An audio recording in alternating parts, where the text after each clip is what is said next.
Hey everybody, Hello. I am here with one of my favorite people. Um, this is Mary Michael, and she is my dream teacher. And I thought it would be really fun for us to get together today and talk about dreams. And since she's the perfect person to talk to about it, My favorite subject. I invited myself over to her house. So we're outside, and we may hear a lot of background noise and birds and stuff. So we're just we're going with the flow. That's right. And being relaxed and just letting it unfold. So first, I'd like for Mary to tell a little bit about how she got into dreamwork. So tell us a little bit about how that unfolded for I'd you. be happy to. Well, as a child, I dreamed all the time. And I don't know why I did, but I wrote them down. No one had ever told me to. But I used to keep a diary, and I kept all my dreams on one side and my activities of the day on the other. And then I never really understood what dreams meant. I just knew that they were wonderful and magical, and I loved having dreams. And then in the early 70s, when I was in my 20s, I was living in Southern California, and I met Patricia Garfield, who was teaching a graduate course in dreamwork. She had just written a book called Creative Dreaming, which is my favorite book and one that I recommend to all the people who are studying dreams. It's a great basic book to begin with. And I learned a lot from her about the meaning of dreams and how to understand your own dream language, and that it is a language, and it's personal, and it's your symbols and your themes that are unique to you based upon your life experiences and your associations with those symbols.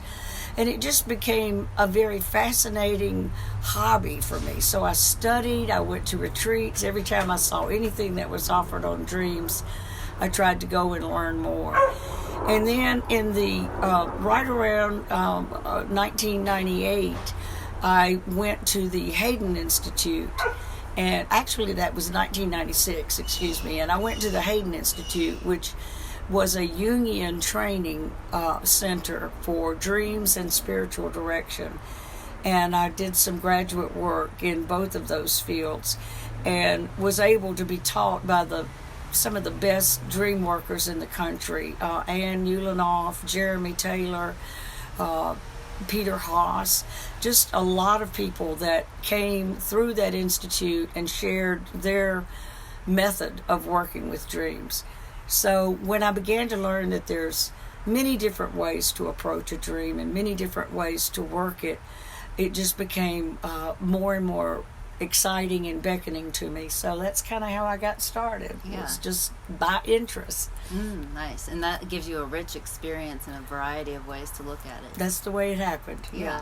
Yeah. So there's not one specific way or method. It's whatever resonates with you. Well, it depends on the dream. I use the method appropriate to the dream. For example, if it's obviously a dream where there's shadow work, shadow symbols, and the shadow is simply that part of ourselves that we're not willing to accept about ourselves. And it shows up in our dreams as someone of the same sex as ourselves that is being hostile or negative toward us. And so for that kind of dream, I prefer to use the Sonoy technique of dream interpretation, which is you confront and conquer the danger, you move toward pleasure, and then you receive the gift from the enemy, whomever the enemy may be in the dream. It doesn't have to be a literal person. It could be anything that makes you feel scared or uncomfortable is an enemy and is a shadow figure for you. So it depends on the dream as to whether I do strictly Jungian type of work. Sometimes the Gestalt method is better when you become literally every symbol in your dream. And because every character, every person, every situation in your dream is reflective of a part of yourself that the dream is throwing up for you to look at. So there's a lot of tools to use in how we dissect a dream and bring it down to its most basic point. It's most fundamental meaning. Right. It's very fascinating. It is fascinating. It is. And one thing that you taught me that I feel is really important is only the dreamer knows the meaning of the dream. So someone else can't just tell you, oh, your dream means this. It's up to the dreamer to... Right.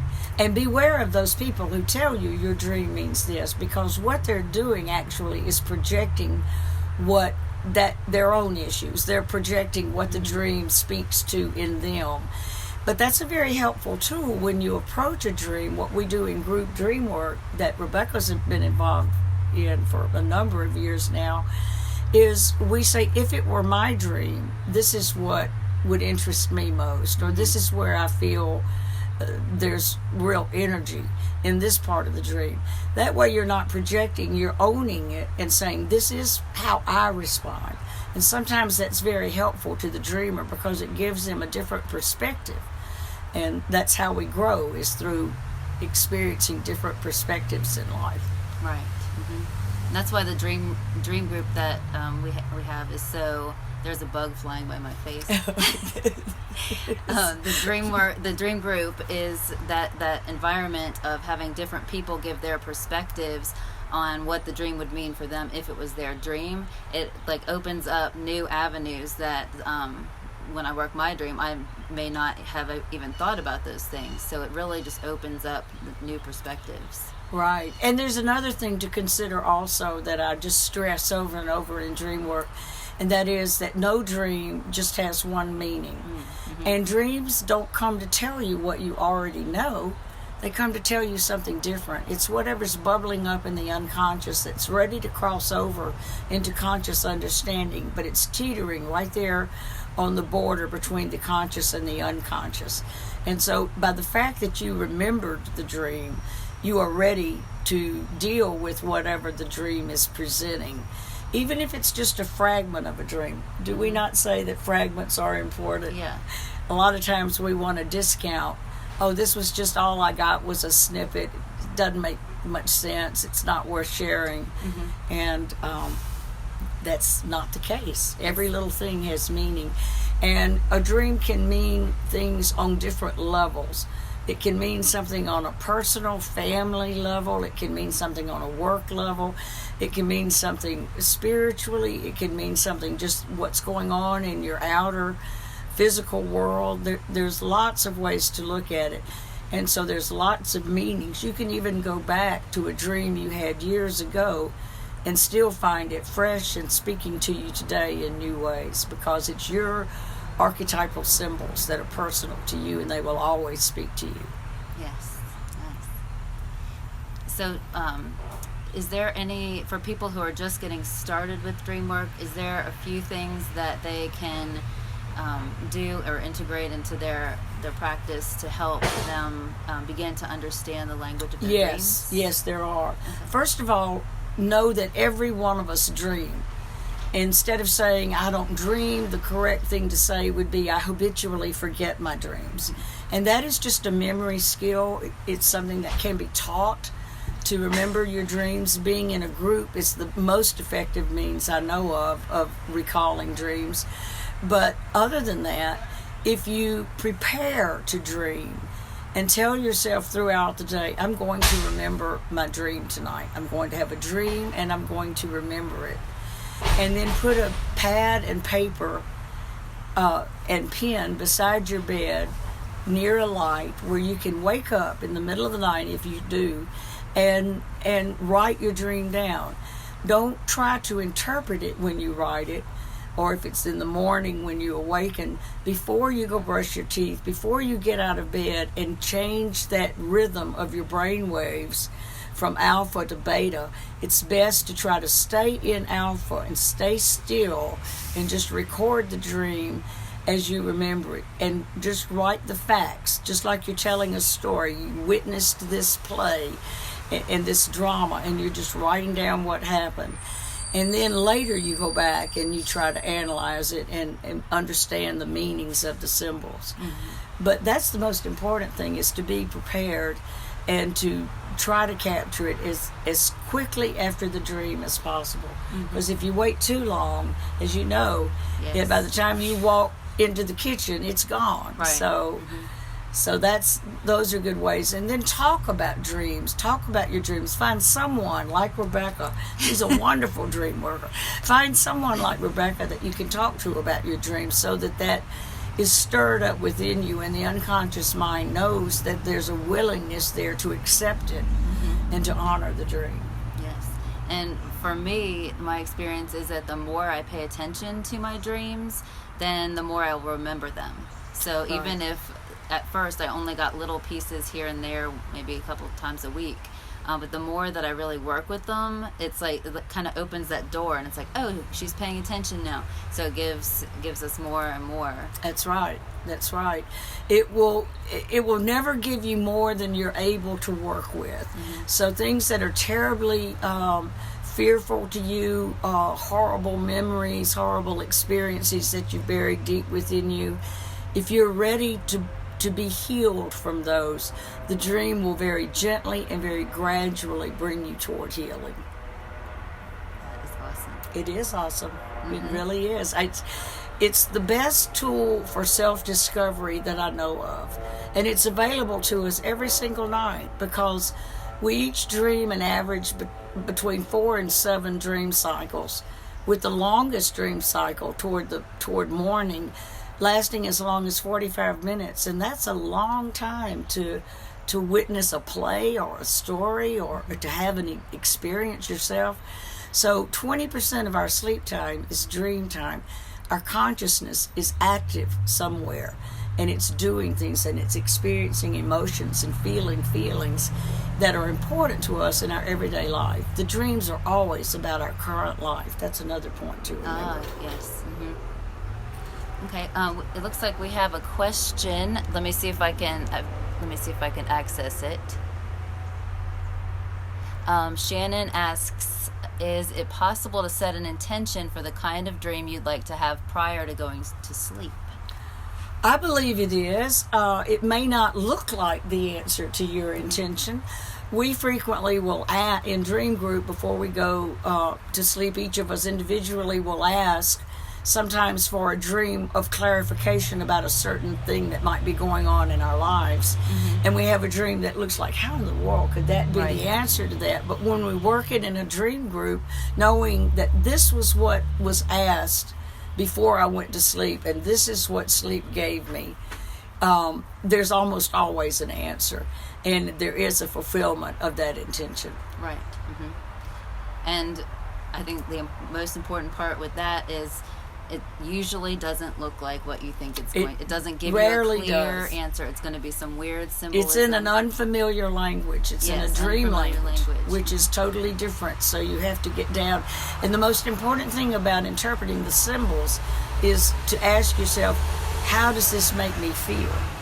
Feelings and tone of dream are far, far more important than just gathering the information. I tell people all the time, it's more important to remember how these things that happened in the dream made you feel than it is all the exact details of what happened.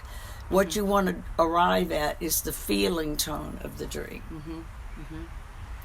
And also the feeling tone of, we haven't really talked about like looking up your dream symbols. I think what I'll do is ask you for some recommendations on the books that you would recommend to like interpret the symbols in our dreams. It'd be great. And I'll post that later. But when you're reading through to find the symbols of your dreams, notice the feeling that you have as you read over the symbolism, because some things resonate with us, some interpretations might resonate with us, and some might not. So it's about the feeling and the resonance that you feel within you when you hear a certain interpretation. Or if someone says, oh, if it were my dream, I might think of this, and it like really strikes a chord with you, then that means that yes, maybe that is the meaning that you can put to that dream. Right. But if it doesn't fit, then you just let it go. So I think we all know what that aha feeling is like when we get it, when we just know something, some connection has been made. And that's what we want to look for, or those Yes. sense of, oh yeah, I hadn't thought about that. That makes sense. Yeah. Right, exactly. So I'm going to, I'm trying to read a comment, but what we're going to do is I'm going to post the list of books that you recommend, that because some books are better than others in how they and the symbols that they give the definitions and interpretations. So we'll post those. And also wanted to let you know that Mary, so she likes to lead dream groups and has facilitated them for many years. She's been doing dream work for about 40 years, we talked about. It's hard to believe. So she's going to actually start a group in the area soon. So I'll be posting about that whenever we set the details and get that information ready. So that will be a great way to introduce other people and dive into the world of dreams. So, all right. Well, thank you, Mary, for showing up and sharing your guidance and expertise with You us. are so welcome. Thank you, Rebecca. All right. Enjoyed it. Yes. And namaste. Thank you all for tuning in. If you have other questions, we'll look at them afterwards and type them in the comments. So thank you so much for tuning in. Have a good afternoon.